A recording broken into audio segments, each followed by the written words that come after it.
What's up guys and welcome. You are watching Fazi Fitness. So guys, channel membership is now live. Link is in the description and the first comment. Do check it out. That would really help support the channel. So Sazan Hirati is the man of the hour. After his incredible two performances in these last two shows, where this guy was able to push two of the top Olympians in the men's open right now, Andrew Jack and William Bonner. So another great bodybuilder dedicates a post to the greatness of Chris Aceto as a coach. Little did we know that Chris Aceto has been coaching Sazan Hirati ever since this guy was an amateur, and he has been coaching him throughout his career and up to a point in his career where there was a solid argument of him beating a guy like Andrew Jack at this past weekend in Freiburg, Germany. Now it kind of seems like this is the year when Sazan is hitting his all-time peak, and this shows that Chris Aceto as a coach, he is one of the greatest of all time. Now I have no idea why some people out there still hate him.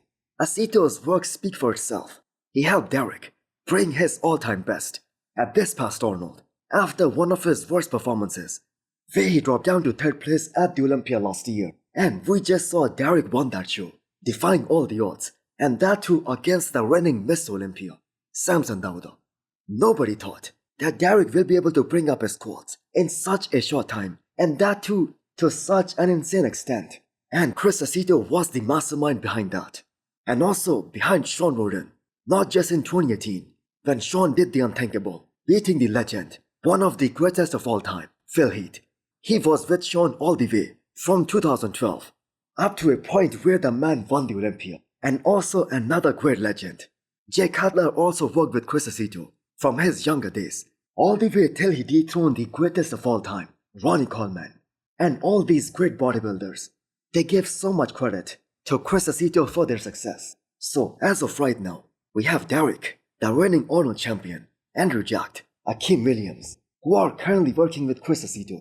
And if you count Good Vito, those are four guys right there who are most probably gonna be in the top 10 at the Olympia this year. And then we have Sazan Hirati, who also has a great shot at qualifying for the Olympia this year. Now Derek winning the Arnold against the reigning Miss Olympia Samson Dauda this year, that will be remembered as one of the greatest performances by Chris Aceto, because not a single person in the bodybuilding media, they predicted that Derek will be bringing his all-time best, even surpassing his peak with Hani Rambod from 2023 when he won the Olympia and taking down the reigning Miss Olympia, and that too so damn convincingly.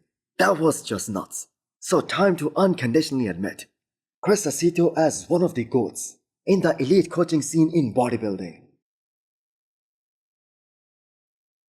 Next up, we have an update from Tonio Burton, just over 6 weeks out of this upcoming Legion Sports, also his comeback show after more than 1 year. Now Tonio Burton is one of those guys who has this nice aesthetic physique, but he posts a physique update where his stomach, that is totally out of control, and he kind of opens himself up to get a lot of criticism and a lot of backlash. Although all these bodybuilders, they are always judged on how they look on the stage.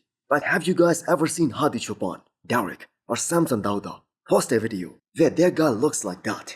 And the most surprising thing here is that one of Tonio's biggest strength, that is how his waistline is. Super small, and its ratio to those big round shoulders, and along with his big sweeping quads.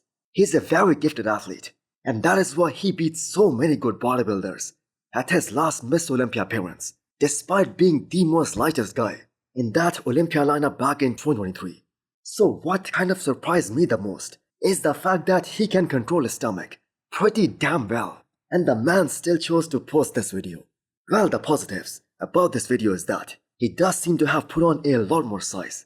Now Tonio isn't gonna have an easy Olympia qualification this year, so the season is kind of starting from this year's Pittsburgh Pro, then the New York Pro, then Cali Pro, and then there is Legion Sports. So there is just 1 week gap between all of these shows, and we can assume that all those top guys, they are gonna be willing to do all of these shows. Now we do not have to worry about Tonio's back. His back has always been very complete. In fact, if you look at him, during those comparisons from last year's New York Pro, from the front, he kind of seemed like a 212 guy still, but he was very competitive in those back shots against both Nick Walker and Martin. Now I personally think that this is gonna be a challenging year for Tonio Burton considering the nature of competition in all of these upcoming shows. Guys, we have a limited time offer. If you buy any flavor of Bloodshot, you are gonna get a free Dying Breed t-shirt. The discount code is on the screen right now and use the code Fazi10 to get 10% extra discount. Next up, we have an update from Justin Shire, another guy whom we are all expecting is gonna be a lot bigger compared to what he looked like in his last show, which was the Olympia back in 2023. Now he might be looking at Tampa Pro or maybe Texas Pro for his comeback after more than 1 year gap. And if you look at the qualifying strategy for some of these guys, there is kind of lack of planning, I'm gonna say. There is Toronto Pro and China Pro in the month of June, and China Pro is probably gonna be the easiest show to qualify for the Olympia this year. And interestingly, it is scheduled on that same weekend as Dubai Pro, but I'm not so sure if Justin is gonna be ready in another 8 weeks time. Now he can be ready, there is no doubt, but considering he's making this comeback after taking almost 16 to 18 months off from the stage, this prep will be kind of slow and steady because he would want to preserve all the muscle, all the size that he gained in that very long off season, all that hard-earned muscle that he built. And that is why he just cannot afford to rush this process. So the biggest weakness in his physique, that is his back. And that is very prone to losing a lot of depth if he tries to get ready in a very small time frame. So time and time again, we have mentioned this about Justin Shire. He is put up together so damn well and so beautifully with those crazy arms, a tiny waistline, wide lats, huge sweeping quads. Now Justin has it all, and ever since turning pro, he has done only one pro show other than the Olympia. So just watch this physique change over the next couple of weeks. And this, I believe, is gonna be such a good package. So are those some of the craziest delts and arms in the men's open right now? Ron Gordon, at 4 weeks out of this upcoming Pittsburgh Pro, looks like a cartoon character and smashing those heavyweights to keep that fullness. So was Ron disappointed at the results of this past Detroit Pro? Yes, he kind of was, because he was the guy who was supposed to challenge William Bonac, but he kind of ended up in 4th place behind Sazan and James. But the fact is, that isn't the worrying point for him. The fact that he still looked out-muscled and small in that call-out of top 4 guys, even after taking 1 whole year off, that was the concerning point. Now he's a very tall guy, very aesthetic, crazy structure, but it isn't just a matter of him coming in full. He needs at least 10 to 12 pounds of muscle, maybe more, to be very competitive with those top guys. And there is a strong likelihood that he's gonna kind of get lost in that strong and deep lineup at this year's Pittsburgh Pro. Now we know size matters a lot in the men's open. It's all about carrying enough muscle mass, and Ron really is gonna have to push food during this next off season so that he can close that gap. So the size of his upper body, that looks epic. Great arms, superb delts, and amazing chest. But he needs more legs. So where do you guys think Ron is gonna land in this year's Pittsburgh Pro? Well, maybe outside of that top 6.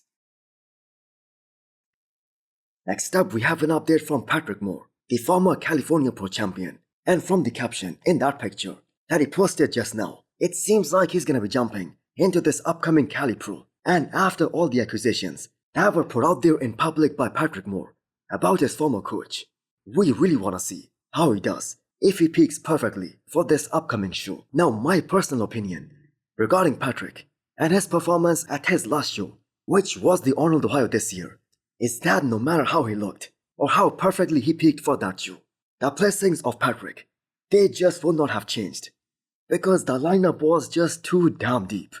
And he has been stuck in a place where he has always been too big for classic physique and kind of too small for the men's open. And we have to keep in mind, this guy has been competing as a pro for a very long time now, almost 7 years. So there are some guys who just aren't designed to be very huge and very big. And after watching Patrick and his physique evolution over the years, it's very much clear that he will never be big enough. It has been some years since Patrick won his last show and he stepped on the Olympia stage.